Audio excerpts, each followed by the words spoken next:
എല്ലാവർക്കും നമസ്കാരം. Visa PSC അക്കാദമിയുടെ പുതിയൊരു വീഡിയോയിലേക്ക് എല്ലാവർക്കും സ്വാഗതം. ഇന്നത്തെ വീഡിയോയിൽ നമ്മൾ നോക്കുന്നത് ഇന്ന് നടന്ന LDC പരീക്ഷയുടെ മലയാളം വിഭാഗത്തിലെ ചോദ്യങ്ങളും ഉത്തരങ്ങളുമാണ്. തിരുവനന്തപുരം ജില്ലക്കാർക്ക് വേണ്ടി നടത്തിയ LDC പരീക്ഷയാണെന്ന് എല്ലാവർക്കും അറിയാലോ അല്ലേ? അപ്പോൾ ഒന്നാം ഘട്ടം തിരുവനന്തപുരം ജില്ലയിലായിരുന്നു. നോക്കുക, സ്ഥിരമായി PSC ചോദിക്കുന്ന മുൻവർഷ ചോദ്യങ്ങൾ തന്നെയാണ് മലയാളത്തിൽ നിന്നും വന്നത്.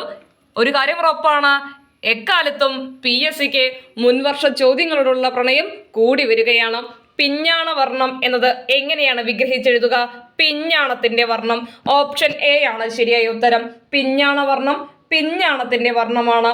അതുപോലെ തന്നെ രണ്ടാമത്തെ ചോദ്യം പുട്ട് ഔട്ട് എന്ന ശൈലിയുടെ അർത്ഥമാണ് ചോദിച്ചത്.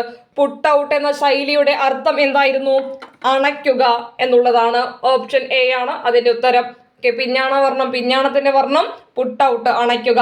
അനപത്യൻ എന്നാൽ സന്തതി ഇല്ലാത്തവൻ എന്നർത്ഥം. അനപത്യൻ എന്നാൽ സന്തതി ഇല്ലാത്തവൻ. താഴെ പറയുന്നതിൽ ശരിയായ പദം ഏത്? കവയിത്രി എന്നുള്ളതാണ്. കഴിഞ്ഞ ദിവസം അപ്ലോഡ് ചെയ്തിരുന്ന 2 വീഡിയോസിൽ വളരെ വ്യക്തമായിട്ട് പറയുന്നുണ്ട്. കവ അധികം ഇത്രി എന്നുള്ളത് നിങ്ങൾ ഓർത്തു വയ്ക്കാൻ പറഞ്ഞു അല്ലേ? കവയാവള്ളിത്രി എന്ന് ഓർത്തു വയ്ക്കാൻ പറഞ്ഞു. അപ്പൊ എന്താണ്? കവയാവള്ളിത്രി ആണ് കവയത്രി. വിമ്മിഷ്ടം അല്ല, വിമ്മിട്ടം ആണ്. സമ്രാട്ടാണ്. സാമ്രാട്ട് എന്നത് തെറ്റാണ്. സം അധികം രാട്ട് എന്തായി? സമ്രാട്ട് എന്നായി മാറി. സമ്രാട്ട് എന്നതാണ് ശരിയായ ഉത്തരം. ഐക്യമത്യം എന്നതല്ല, ഐകമത്യം എന്നതാണ് ഉത്തരം. ഐകമത്യം എന്നാണ് പറയുക. ഐകമത്യം എന്നതാണ് ഉത്തരം. ഐകമത്യം. ഓക്കെ, അതുപോലെ തന്നെ അടുത്ത ചോദ്യം ഇതായിരുന്നു. അപ്പോൾ ഇതിന് ശരിയ ഉത്തരം കവയിത്രിയാണ്. ബാക്കി 3 തെറ്റാണ്. കേരള പാണിനി എന്ന അപരനാമത്തിൽ അറിയപ്പെടുന്നത് കേരള പാണിനി ആരാണ്? AR രാജരാജവർമ്മ. AR രാജരാജവർമ്മ. അടുത്ത ചോദ്യം വിശ്വസ്തൻ എങ്ങനെയാണ് എഴുതുക? വിശ്വസ്തൻ എന്ന് ഓർത്ത് വെക്കണം. ഓക്കെ, വിശ്വസ്തൻ. ഓക്കെ, അടുത്തത് ഓപ്ഷൻ A ആണ് ഇതിൽ. ബാക്കി 3 ശരിയാണ്. ശ്രേഷ്ഠൻ, വിശിഷ്ടൻ, പ്രേഷ്ഠൻ ശരിയാണ്. തെറ്റായ പദം വിശ്വസ്തനാണ്. താഴെ കൊടുത്തിരിക്കുന്നതിൽ സലിംഗ ബഹുവചനം ഏത്? സലിംഗം ലിംഗത്തോട് കൂടിയത്. സ്ത്രീലിംഗത്തിന്റെയോ പുല്ലിംഗത്തിന്റെയോ നപുംസകലിംഗത്തിന്റെയോ ബഹുത്വത്തെ സൂചിപ്പിക്കുന്നതിനെയാണ് നമ്മൾ സലിംഗം എന്ന് പറയുക. സലിംഗ ബഹുവചനം. ഓക്കെ, ഇതിലേതാണ്? പുരുഷന്മാർ എന്ന് പറയുമ്പോൾ നമുക്കറിയാം എന്താണ്? സലിംഗ ബഹുവചനമാണ്. പുരുഷന്മാർ ഒന്നിലധികം എന്ന് സൂചിപ്പിക്കുന്നു അല്ലേ?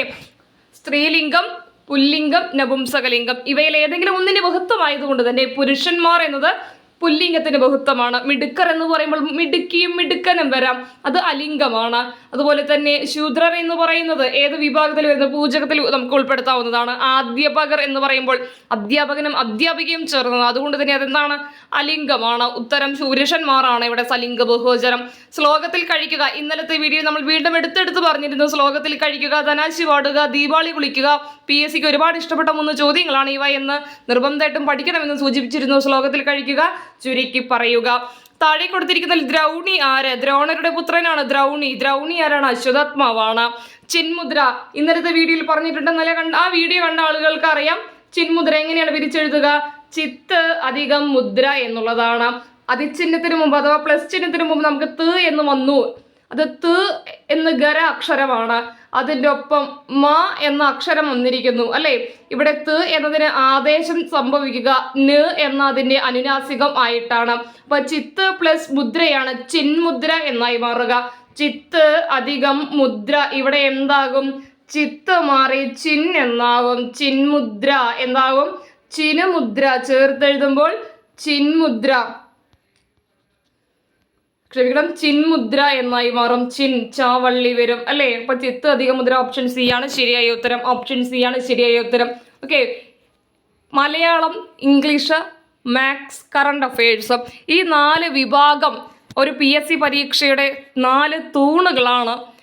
മലയാളവും ഇംഗ്ലീഷും മാത്സും കറണ്ട് അഫയേഴ്സും താരതമ്യേന വളരെ എളുപ്പമുള്ളൊരു ചോദ്യപേപ്പറായി തോന്നി. അതുകൊണ്ട് തന്നെ എല്ലാവർക്കും ഇനി വരുന്ന പരീക്ഷയ്ക്ക് മുൻവർഷ ചോദ്യങ്ങൾക്ക് പ്രാധാന്യം കൊടുത്തുകൊണ്ട് പഠിക്കണമെന്നൊരു നിർദ്ദേശം മാത്രം മുന്നോട്ട് വെച്ചുകൊണ്ട് അവസാനിപ്പിക്കുന്നു. നന്ദി, നമസ്കാരം.